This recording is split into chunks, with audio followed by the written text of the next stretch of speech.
Hello students. So let us now study what is most probable value. तो last video में we had discussed about most probable value. तो most probable value is that value which has more chances of being true than any other observations. अगर आपके पास बहुत सारी observations हैं तो उन observations में से हमें true value calculate करनी होती है, बट चूंकि true value हम calculate नहीं कर पाते हैं, therefore we go for most probable value. तो most probable value निकाला कैसे जाता है?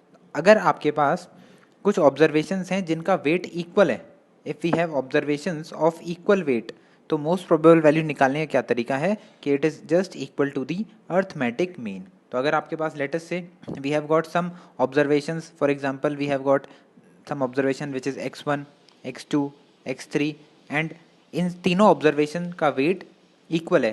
फॉर एग्जांपल ये तीनों ऑब्जर्वेशंस एक ही ऑब्जर्वर ने ली हैं, तो अगर आपको most probable value, it is also known as MPV, अगर मोस्ट प्रोबेबल वैल्यू निकालनी होगी तो कैसे निकाला जाएगा? सिंपली आप अर्थमेटिक मीन कैलकुलेट कर लेंगे. तो x1 plus x2 plus x3 divided by 3, this gives us the value of most probable value. पर अगर ऑब्जर्वेशंस का वेट अनइक्वल होता है, अगर ऑब्जर्वेशंस का वेट अनइक्वल है, फॉर एग्जांपल x1 ऑब्जर्वेशन है, इसका वेट है late us say this is W1, x2 observation का वेट है W2, x3 ऑब्जर्वेशन का वेट है W3. तो अगर आपको मोस्ट प्रोबेबल वैल्यू कैलकुलेट करनी है, then we will have to take weighted arithmetic mean, then we will go for weighted arithmetic mean. तो उस केस में मोस्ट प्रोबेबल वैल्यू क्या हो जाएगी? In that case most probable value will be equal to weighted average. Weighted average मतलब W1 into x1 plus W2 into x2 plus W3 into x3 divided by total weight, that is W1 plus W2 plus W3. तो this is the most probable value in case आपके पास जो observations हैं these are of different weights. तो अगर weights different है तो weighted average, अगर वेट्स बराबर हैं then simple arithmetic average gives us the value of most probable value. तो ये तरीका है मोस्ट प्रोबेबल वैल्यू निकालने का. अब ये तरीका कैसे डेवलप हुआ है? अब आप क्वेश्चन कर सकते हो कि सर ये कैसे हमने कैलकुलेट कर दिया? तो इसके लिए we have got a principle which is known as principle of least squares. तो ये प्रिंसिपल होता है principle of least square. So from the derivation using principle of least squares हमको मोस्ट प्रोबेबल वैल्यू मिलती है. तो अगर आपसे पूछा जाए कि मोस्ट प्रोबेबल वैल्यू निकाली कैसे जाती है, तो मोस्ट प्रोबेबल वैल्यू निकाली जाती है using the principal of least squares. क्या होता है principle of least squares? Principal of least squares के हिसाब से मोस्ट प्रोबेबल वैल्यू वो क्वांटिटी होती है जिसमें सम ऑफ रेजिडुअल एरर मिनिमम हो जाता है. तो रेजिडुअल एरर हमने डिस्कस किया था. रेजिडुअल एरर होता है difference between the observation, taken observation and the most probable value. तो इन दोनों के बीच में जो डिफरेंस होता है that is known as residual errors. तो मोस्ट प्रोबेबल वैल्यू वो वैल्यू होगी जिसके लिए the sum of squares of residual error is minimum. तो for example let us take, हमारे पास एक ऑब्जर्वेशंस हैं लेट अस से x1, x2, x3, x4 till xn. We have got n number of observations. तो these are known as observed values. तो ये हमारे पास क्या है? ऑब्जर्व्ड वैल्यू है. मतलब मैं जितने एरर नोन थे वो सारे एरर्स मैं अपनी वैल्यूज से करेक्ट कर चुका हूँ. उसके बाद जो वैल्यू मिलती हैं these are known as observed values.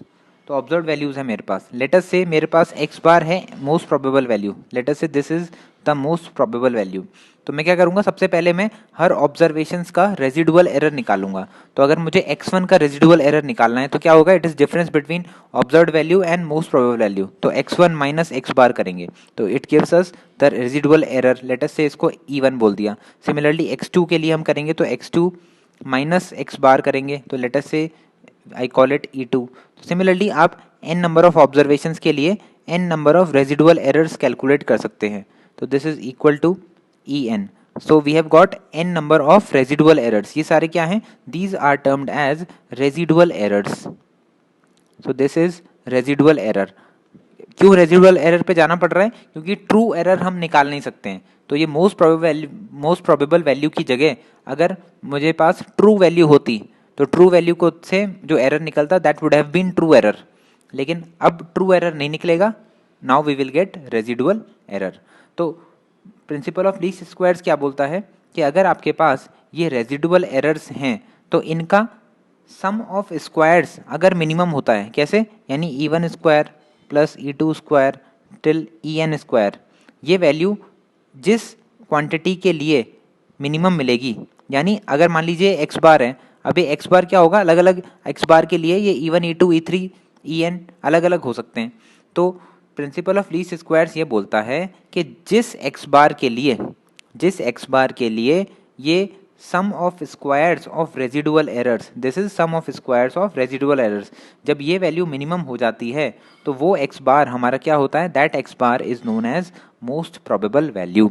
तो इसी में फर्दर डेरिवेशन करते हैं तो हमें ये रिजल्ट्स मिलते हैं कि most probable value is the arithmetic mean in case of equal weights of observations, और अगर अनइक्वल वेट्स हैं ऑब्जर्वेशंस के then it is weighted average. तो एक मिलता कैसे है, this we get using principle of least squares. तो ये हमारे पास प्रिंसिपल ऑफ लीस्ट स्क्वायर्स होता है।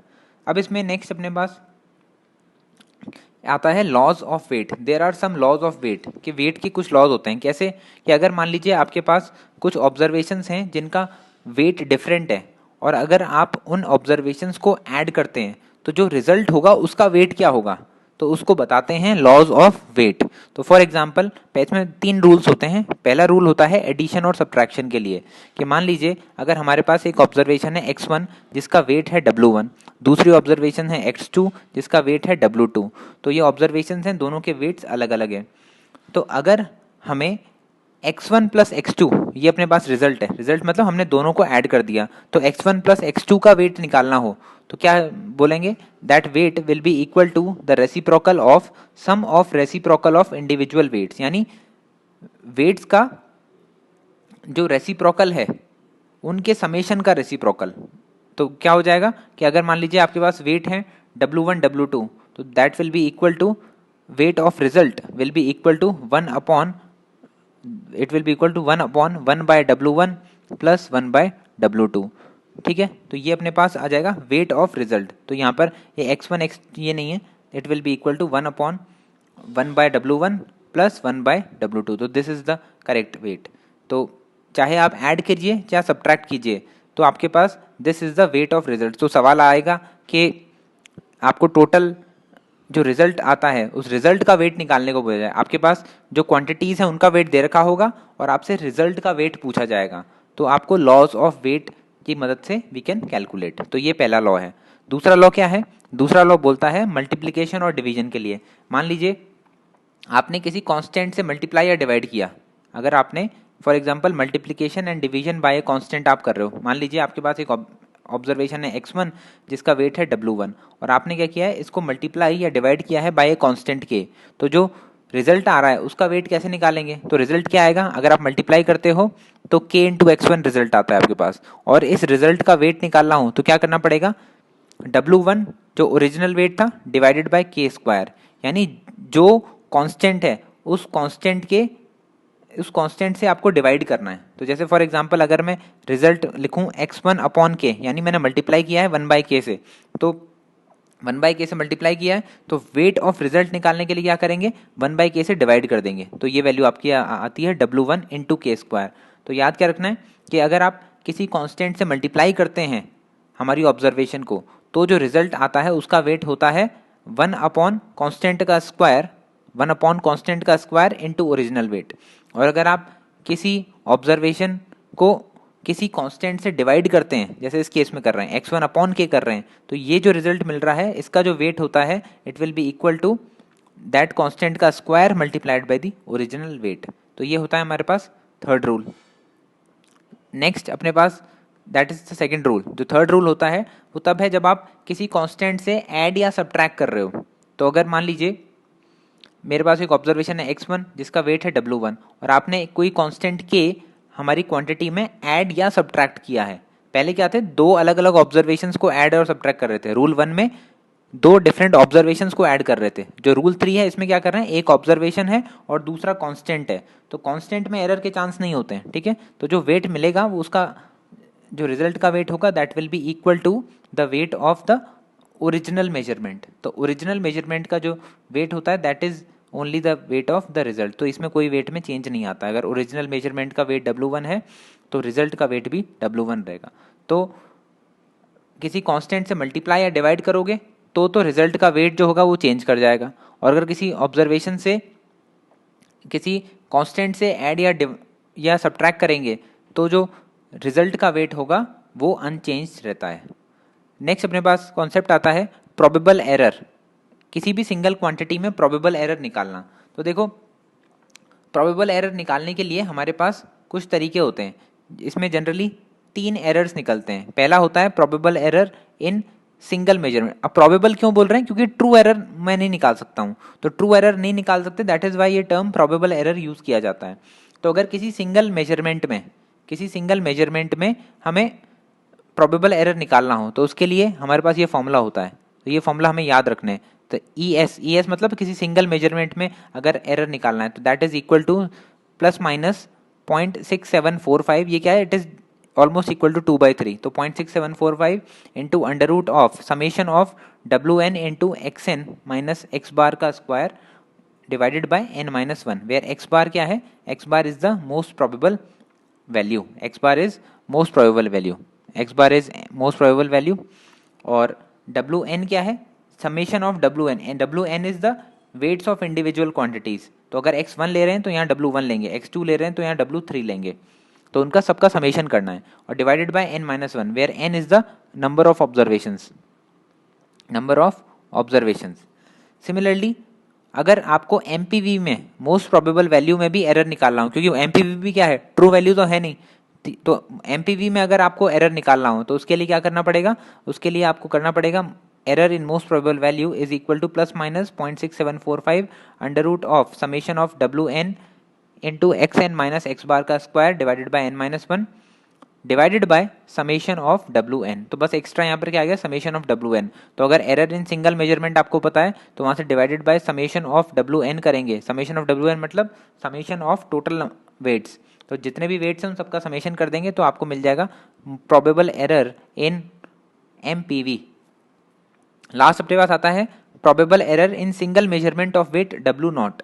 तो किसी भी सिंगल ऑब्जर्वेशन है जिसका वेट लेटर से W0 है, तो उसमें अगर एरर निकालना होगा तो क्या करेंगे? Plus minus 0.6745 under root of summation of WN into XN minus X bar का square divided by n-1 into W0। तो फर्क क्या आ गया? अगर किसी कोई वेट दे रखा है कि लेटर से कोई वेट है W0, उसके लिए आपको उसमें एरर निकालना है, तो बस क्या करेंगे? Divided by under root of W0 कर देंगे। तो जैसे जो फर्स्ट था अपने पास, जो फर्स्ट क्वांटिटी थी एरर इन सिंगल मेजरमेंट, कभी कभी इसको ऐसा भी बोला जाता है कि probable error in single measurement of weight of unit wait, इसको ऐसे बोलते हैं। अगर यूनिट वेट है तो आप बेसिकली ये देख सकते हैं कि अगर आप यहाँ पे W0 की वैल्यू को 1 पुट कर देते हैं, if W0 is equal to 1, तो हमें क्या मिलेगा? ये सेम फॉर्मूला मिल रहा है। तो अगर किसी सिंगल मेजरमेंट में जिसका वेट W0 है आपको एरर निकालना होगा तो ये फॉर्मूला यूज़ करेंगे। अगर यूनिट वेट है तो आप क्या करेंगे? W0 की वैल्यू को जस्ट 1 पुट कर देंगे। तो ये अपने पास 3 फॉर्मूले हैं। तो इनका डेरिवेशन अपने कोर्स में नहीं है, हमें क्या करना है? इन फॉर्मूले की मदद से सिंपल आपको क्वेश्चंस मिलेंगे जहां पर आपको ये तीनों वैल्यूज कैलकुलेट करनी होंगी। तो देखिए क्या क्वेश्चन मिल सकता है। For example we have this example जहाँ पे आपको 3 ऑब्जर्वेशंस दे रखी हैं। क्या ऑब्जर्वेशंस हैं? 3 एंगल्स कैलकुलेट कर रखे हैं और इन तीनों एंगल्स के वेट दे रखे हैं। तो हो सकता है ये तीनों एंगल्स जो हैं वो अलग अलग ऑब्जर्वर्स ने कैलकुलेट किए होंगे, तो उनके अलग अलग आपको वेट्स मिल रहे हैं। तो ये 3 एंगल्स हैं, इनके वेट दे रखे हैं। तो यहाँ से आप देख सकते हैं कि इसमें जो एंगल है, एंगल के फर्स्ट और सेकेंड टर्म तीनों वैल्यूज में बराबर है, यानी 40 डिग्री 20 मिनट्स, 40 डिग्री 20 मिनट्स ये तीनों में बराबर हैं। बस फर्क किस में आ रहा है? ये सेकेंड्स वाली टर्म में आ रहा है। एक जगह 20 है, एक जगह 18 है, तीसरी जगह 19 है। तो क्या करना है? आपसे पूछा जा रहा है कि find the probable error in single observation of unit weight. Next आपसे बोल रहे हैं कि find probable error in the weighted arithmetic mean. तो वेटेड अर्थमेटिक मीन क्या हो गया? ये MPV हो गया। तो यानी प्रोबेबल एरर इन MPV निकालने को बोल रहा है। और लास्ट बोल रहा है probable error in single observation of weight 3। तो वेट 3 की जो ऑब्जर्वेशन है उसमें कितना एरर आएगा, तो वो आपसे निकालने को कहा जा रहा है। तो करना क्या होता है ऐसे क्वेश्चंस में? आप सबसे पहले टेबल बना लीजिए। टेबल में क्या होता है? टेबल में आपको जो फर्स्ट वैल्यू मिलती है वो हमको फर्स्ट कॉलम बनाना होता है वैल्यू का, वैल्यू में क्या लिखने हैं आपको, जो भी ऑब्जर्व वैल्यूज हैं। अब हालांकि ऑब्जर्व वैल्यू है आपके पास 40 डिग्रीज 20 मिनट्स 20 सेकंड्स, लेकिन ये तो तीनों में बराबर है, तो इसलिए जो डिफरेंस है वो डिफरेंस ही लिख रहा हूँ मैं। तो डिफरेंस किस में आ रहा है, सेकंड्स में आ रहा है आपको, तो सेकंड्स का डिफरेंस मैं यहाँ लिख रहा हूँ, तो सेकंड्स ही लिख रहा हूँ मैं क्वांटिटी में। तो ये है observe value is 20 seconds for first observation, then it is 18 seconds for second observation, then it is 19 seconds for third observation। तो मैंने टेबल का फर्स्ट कॉलम तैयार कर लिया। सेकंड कॉलम में हमको लिखना होते हैं इनके वेट्स। तो वेट क्या है, जो फर्स्ट ऑब्जर्वेशन उसका वेट 2 है, सेकंड ऑब्जर्वेशन का वेट 2 है, थर्ड ऑब्जर्वेशन का वेट 3 है। जो थर्ड ऑब्जर्वेशन है, थर्ड कॉलम है, उसमें हमें लिखना होता है एक्स एन माइनस एक्स बार। X N minus X bar का क्या मतलब है, ये जो है इस वैल्यू को हम एक्स एन लिखते हैं, यानी इन जनरल जो ऑब्जर्वेशन है। और एक्स बार क्या होता है, X bar is the most probable value. अब मोस्ट प्रोबेबल वैल्यू मुझे निकालनी पड़ेगी, तो मोस्ट प्रोबेबल वैल्यू अगर वेट्स अलग अलग होते हैं तो मोस्ट प्रोबेबल वैल्यू कैसे निकलती है, उसके लिए आपको वेटेड अर्थमेटिक मीन लेना पड़ता है। तो वेटेड अर्थमेटिक मीन निकालते हैं। तो इन ऑब्जर्वेशंस का वेटेड अर्थमेटिक मीन आप निकालोगे तो आपको मिलेगा this is 20 multiply by 2, W1 into x one plus W2 into x two plus W3 into x three कर रहे हैं। तो इसके लिए आप नेक्स्ट लिखेंगे 18 into two plus 19 into three divided by summation of weights that is 2 plus 2 plus 3। तो आपको फाइनली मिलता है डेट इज 19 सेकेंड्स। तो ये आपके पास मिल गया एक्स बार। तो क्या करना है, एक्स एन माइनस एक्स बार करेंगे। तो एक्स एन है 20 minus 19, x bar is 19, this value is 19। तो क्या कर रहे हैं, 20 माइनस 19 आपको मिल जाएगा 1, 18 माइनस 19 आपको मिल जाएगा -1, और 19 माइनस 19 इज 0। नेक्स्ट आपको क्या करना है, नेक्स्ट टेबल बनानी है जिसमें x N minus X bar का स्क्वायर, यानी ये जो कॉलम था हमारे पास, ये जो कॉलम है सिंपली इसका स्क्वायर करना है। तो इसका स्क्वायर करने के क्या कर हो जाएगा value, this is 1, this is also 1, this is also 0। Last आपको जो कॉलम बनाना है it is W N into X N minus X bar का स्क्वायर। तो बेसिकली आप क्या कर रहे हो, एक तो ये कॉलम, एक तो आपके पास ये वाला कॉलम है, और एक ये वेट वाला कॉलम है। तो वेट वाला कॉलम को मल्टीप्लाई किया जा रहा है इस कॉलम से। तो इन दोनों कॉलम्स को जब आप मल्टीप्लाई करेंगे तो आपको ये लास्ट कॉलम रेडी हो जाएगा। तो then we get this column. तो क्या करना पड़ेगा, मल्टीप्लाई कर दीजिए। तो मल्टीप्लाई करेंगे आपके पास आंसर आएगा 2 into one is 2, then 2 into one is 2, then again 3 into zero is 0। तो ये आपके पास मिल गया। तो फाइनली इसका समेशन मुझे लेना है। तो ये जो आपको वैल्यू मिलती है it is summation of, what is this value, this is summation of W N into X N minus X bar का स्क्वायर। तो ये वैल्यू क्या मिल रही है, इट इज़ इक्वल टू 4 हमको यहाँ पर मिल रही है। और ये हैं वेट्स, तो वेट्स को हम लिख सकते हैं डब्ल्यू एन। तो अगर समेशन ऑफ डब्ल्यू एन करेंगे तो ये हमें मिल रहा है it is equal to 3 plus 2 plus 2 that is 7। तो ये हमको मिल गया।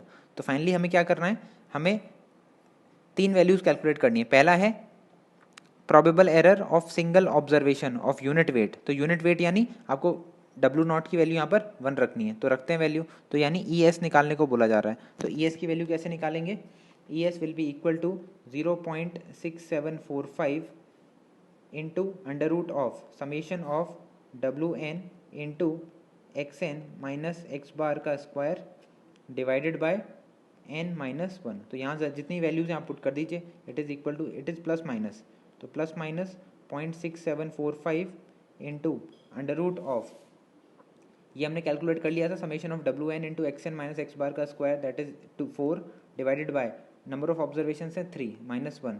तो it gives us the value as plus minus 0.95। तो ये हो गया एरर इन सिंगल ऑब्जर्वेशन जिसका वेट है यूनिट वेट है। सिमिलरली आपसे निकालना है एरर इन एमपीवी। तो एरर इन एमपीवी निकालने के लिए हमें क्या करना पड़ेगा, आपको फॉर्मूला लगाना पड़ेगा error in MPV that is EM. EM is equal to, error in MPV का फॉर्मूला क्या है आप देख सकते हैं यहाँ पर। आप बस आपको क्या करना है, एरर इन सिंगल ऑब्जर्वेशन जो आपको दे रखा है तो सिंगल ऑब्जर्वेशन वाले एरर में under root of summation of W N करना है। तो ये एरर इन सिंगल ऑब्जर्वेशन तो हम निकाल ही चुके हैं। तो ये हमारे पास आया था error in single observation divided by summation under root of summation W N. तो ये हमारे पास है plus minus 0.95 divided by under root of summation of W N था हमारे पास 7। तो ये हो जाएगा 7। तो फाइनली आप निकाल सकते हैं, यहाँ से आंसर आएगा आपको प्लस माइनस 0.36। तो ये आपको आंसर मिल जाएगा। और लास्ट आपके पास क्या है, लास्ट हमें मिलता है probable error of single observation of weight weight 3। तो अगर आपको जिसका वेट 3 है उसके लिए निकालना पड़े तो क्या करना पड़ेगा, बस यहाँ पर W0 की जगह क्या रखेंगे आप, 3 रखेंगे इस फॉर्मूले में।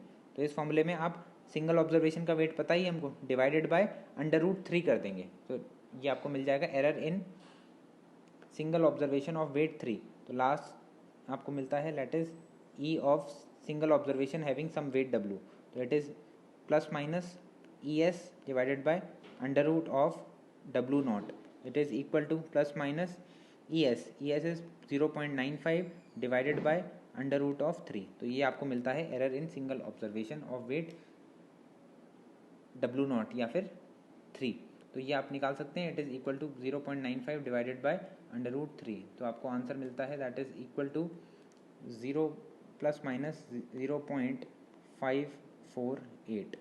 तो ऐसे करके we can solve this different questions. तो आपको बेसिकली क्या याद रखना है, बस ये तीनों फॉर्मूले अगर हमें याद होंगे तो हम आसानी से कैलकुलेट कर पाएंगे। और कुछ क्वेश्चंस ऐसे आ सकते हैं जहाँ पर आपसे ये रिजल्ट के बारे में पूछा जाएगा कि रिजल्ट का वेट कितना होगा, तो ये लॉज ऑफ वेट अगर हमको याद है तो हम आसानी से रिजल्ट कैलकुलेट कर सकते हैं। Thank you.